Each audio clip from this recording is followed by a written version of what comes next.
Muhammadiyah adalah sebuah organisasi yang unik. Sudah lebih 1 abad umurnya, sudah 113 tahun. Kalau manusia umur segitu biasanya sudah dipanggil eyang. Jalannya pelan, agak bungkuk, dan kalau ngomong sering ulang-ulang. Tapi Muhammadiyah masih lincah, masih produktif, masih bikin universitas, bikin rumah sakit, bikin sekolah, dan bikin pondok pesantren. Juga aktif di panggung wacana nasional lewat buya-buya yang kalau ngomong bikin netizen langsung ngecek ulang iman dan akal sehat mereka. Lebih ajaib lagi, Muhammadiyah ini termasuk organisasi masyarakat terkaya di Indonesia. Asetnya triliunan rupiah, banyak. Dan kalau aset itu dijadikan es dan dicairkan mungkin cukup untuk mendinginkan suhu politik seluruh dunia saat ini. Di tempat lain, aset segitu biasanya sudah cukup membuat kursi rapat melayang seperti frisbee. Tapi di Muhammadiyah, adem, damai, tenang.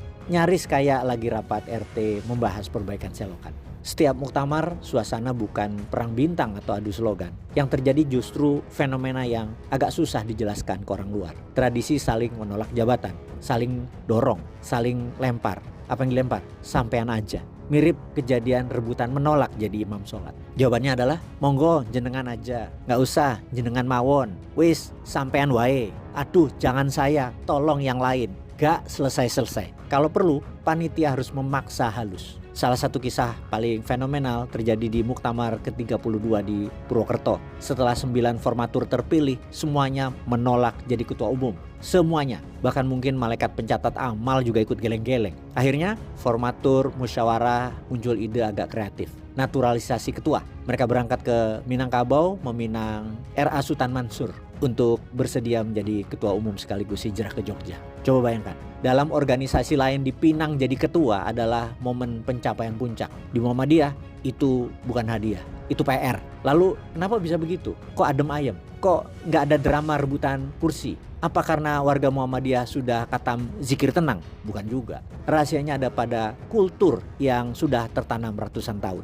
Pertama, Muhammadiyah didirikan sebagai gerakan dakwah, bukan gerakan rebutan jabatan. Dari kecil, kader-kadernya sudah ditanamkan satu prinsip. Jabatan itu amanah, bukan privilege. Jadi ketika seorang dipilih, ya yang ia rasakan bukan wah saya naik level, tapi wah saya habis ini gak bisa tidur nyenyak nih. Kedua, sistem pemilihan Muhammadiyah itu damai banget, pakai formatur. Artinya peserta muktamar memilih nama-nama yang dianggap layak, lalu nama-nama itu dimusyawarahkan sendiri yang menentukan siapa ketua umumnya. Tidak ada kampanye visi misi, tidak ada baliho, tidak ada jargon. Bersama saya, Muhammadiyah akan bangkit. Muhammadiyah gak perlu bangkit, dia sudah bangkit sejak 1912. Itu bukan kampanye.